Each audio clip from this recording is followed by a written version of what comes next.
Hello and welcome back to another video. Last weekend we were away in York. Travelled up from Weymouth on the Thursday. I met up with a couple of army buddies on Friday and had a game of golf. Saturday we had the day out in York, which was really nice. And Sunday we travelled back down to Weymouth. Now I don't know about you, whenever I go away, even just for a short break. Now we were away for 4 days. Now as soon as we get back, or as soon as I get back, I'm straight out the car and straight into the garden to see what's been happening while we're away. And even though we were only away for 4 days, you notice things straight away.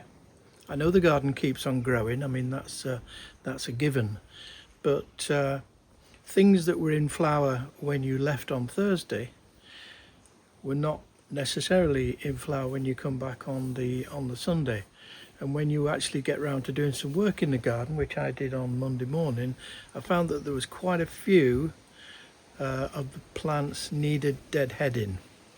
Now this year, and certainly a little bit last year as well, I noticed that the flowers were going over quicker, they were flowering earlier and going over quicker.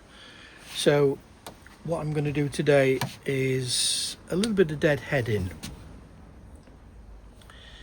Again, it's one of those jobs that we all have to do in the garden, and it might sound like a bit of a dark art, but as I understand it, we're just basically taking off dead and fading blooms from plants, and we're kidding the plant into thinking that the plant is not able to set seed. So what it then does is stick out some more flowers. Now I'm sure there's a far more technical and horticultural explanation of that, but that's how I understand it, and that's what I've been doing for years. I've got various plants that need deadheading. I have this agapanthus here, and then we've got geranium and the cannas. Well, if we take this agapanthus here for starters, we have 3 flowering stems, and I think that's about it for this year. Now we could just take the tops off like that, but that would just leave 3 unsightly flowering spikes. So what I'm going to do is I'm going to come right down the bottom, snip them right off near to the base of the plant as I can possibly get. There we go. Now although there's no flowers on that particular plant, there are some shoots which may put out another flower. I'm not sure. So that's the agapanthus sorted out. Now this geranium here, now what you can see is each individual flowers. Now this one, that one is still okay, and the one around the back is all gone. Now what we're not going to do is go there individually, so again right down to the bottom, take the whole lot off. This one in the middle here, I'm going to take that one off because that is just about finished, and that one as well. So what we're left with is this one, and we can all see there's 1, 2, there's 3 more new shoots to come. And while I'm at it, I'll just tidy up that bit there, take a few dead leaves off, and there we go. Now these cannas, these cannas here are a little bit different. Go around the back here, we can see that's the old flower spike from flower that I must have taken off a couple of weeks ago now, and so we need to take these two off here. Now obviously there's only three shoots to this particular plant, so what we've got to look at is how it will look once we take these flowering spikes off. So come right down as far as we can, nearly to the leaf there, and have that one off there. And then we'll just turn that around so I can, and then same for this one here, there like that. Although there's one flower still on there, the rest of all sort of gone. Now I don't think that plant will put out any more flowers this year, so we'll just put that towards the back and then we won't have that one on show. And the same for this one here. You can see where the old flower spike was round the back, so I'm going to cut that one off, cut near to the bottom. This one here, now if I were to just chop that off there, you'd have 3 or 4 leaves at that nice level there, and then so what I'm going to do is chop it off there again, and that's that one done. I think that's about it for the ones I've got on the table. Now on the 15th of July, before I went away to York for the weekend, I planted out some seeds. Now it was the only seeds that I'd planted out in July, so a little bit later in this video I'll give you an update on how those seeds are getting on. And for those that haven't seen the last video, I'm going to just give you a quick recap on the seeds that I planted out.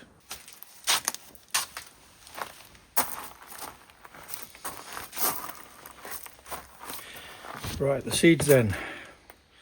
So I started off with some spring onion. The variety was Totem. And then I went on and I planted some rocket. Also planted some parsley, flat-leaved parsley. And then I planted 3 different types of lettuce. One was Webb's Wonderful, salad leaves bright and spicy, and salad leaves crispy lettuce blend. All planted into trays or modules on the 15th of July.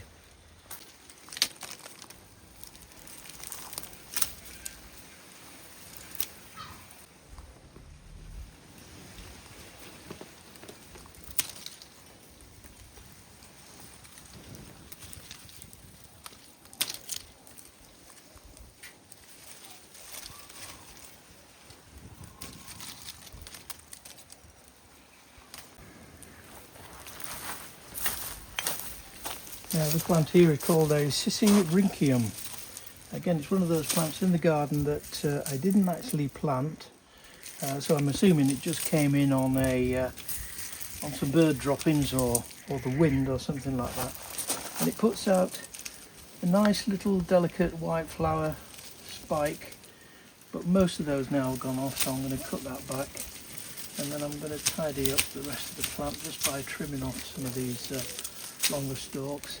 That one in the middle is still flowering its head off, so I'm going to leave that because there isn't very much else around. This geranium here has finished, and we've just got loads of unsightly spikes. I'm just going to trim them back. Usually what I do with geranium, because there's so many flowers on each stem, and there's so many stems, what I tend to do is to just wait until the majority of them have finished flowering, and then just grab a handful of stems and then just clip them off like that.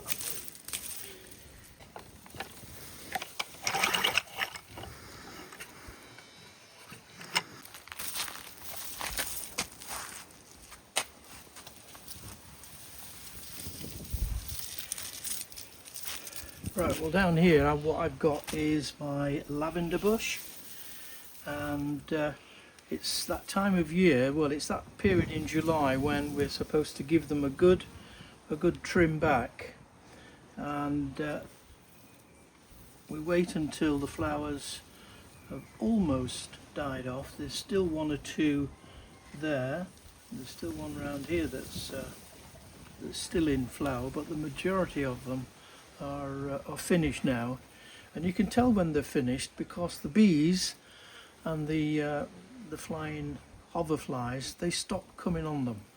Now I haven't seen a bee on these now for a good few days, so what I'm going to have to do is to take off the flowering spikes plus 1/3 of the growth on the plant between the woody part and the fleshy green part.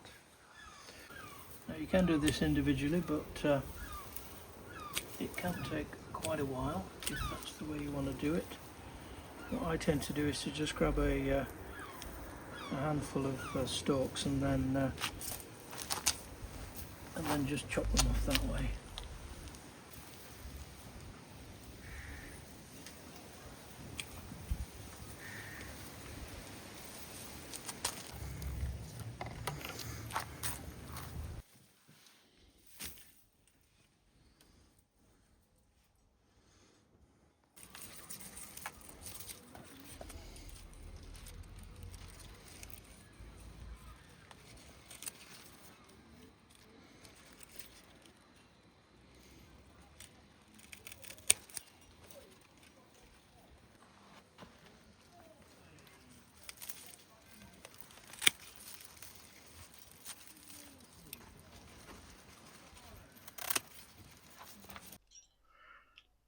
Right, so here I am, I'm down on the centre bed, and this is the sweet pea bed throughout the summer. And as you can see, all the sweet peas have finished flowering, and the stalks have gone really dry. I stopped watering these a few weeks ago now, and this is one of those occasions where we stop snipping off the flowers when they're dead and dying, because we want the plant to go to seed. Now, I've purposely left all these because I want the plant to produce seed, because I want to collect the seed and I want to plant them next year for next year's sweet peas. All these sweet peas you see on this bed here now were plants raised from last year's sweet pea seeds. So every time I do that, I'm saving myself £3.5–4 at the garden centre for a packet of sweet pea seeds. Could be even more than that now. So I'm saving myself money. I'm getting seeds for nothing, and in effect I'm getting plants for nothing.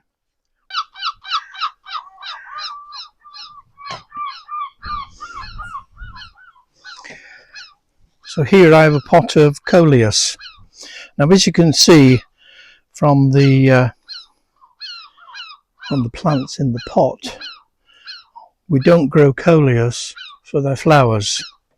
Now these plants here have been trying to flower on and off now for weeks, and I've purposely stopped them from going to flower because, one, the flower is quite boring, and once they go to flower and then go that little bit further on, they will stop putting energy into these leaves. Now, as far as I'm concerned, these leaves are as good as any flower on any plant, really.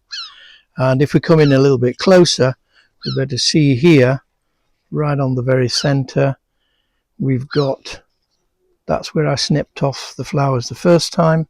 And of course, what these do, which is what most plants will do, is they will put out 2 more little shoots from either side of that cut mark.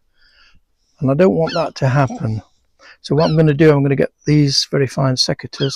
I'm going to go right in. I'm going to take off the whole lot. So that's 2 flower stalks off, plus the other one there, like that. Now these were grown from seed. They're quite easy to do, and I think you'll agree that the effect that they have is absolutely fabulous.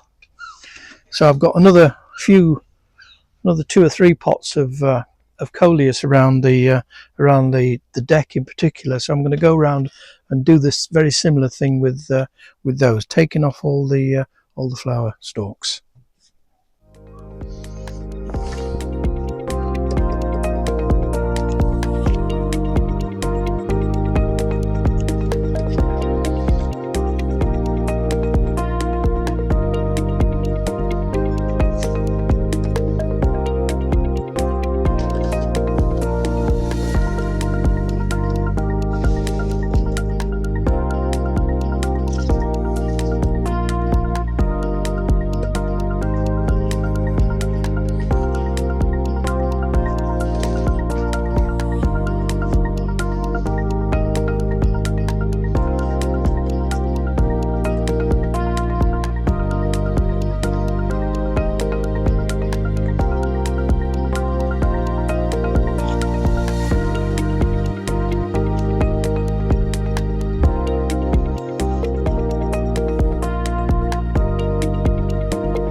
Come on in and have a look at the seeds. I'm going to give you an update on the seeds that I planted on the 15th of July.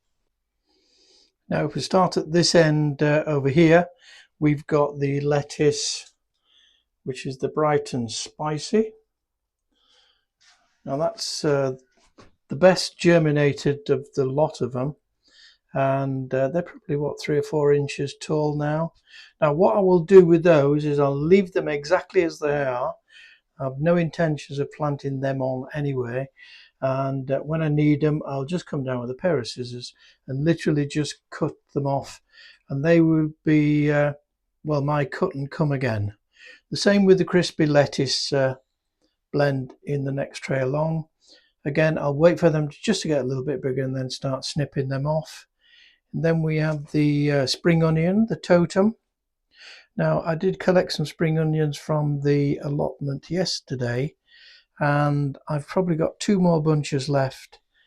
So by the time they get large enough to be transplanted over onto the allotment, the others shall have finished.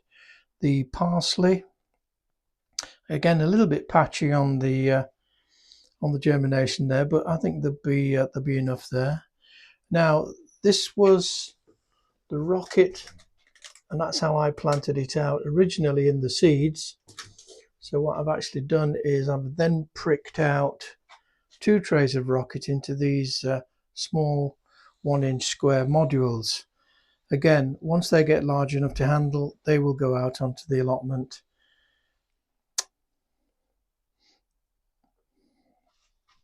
Now running across the back, I've got 3 trays of beetroot.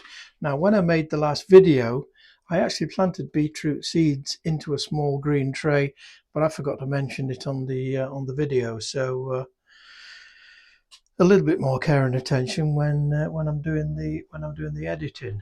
Now I did plant out some beetroot seeds about a month ago onto the allotment, but because the ground has been so dry, it's been very difficult to keep the bed wet enough for them to germinate, and also because the compost is nice and fine and dry, the birds have been using it as a dust bath.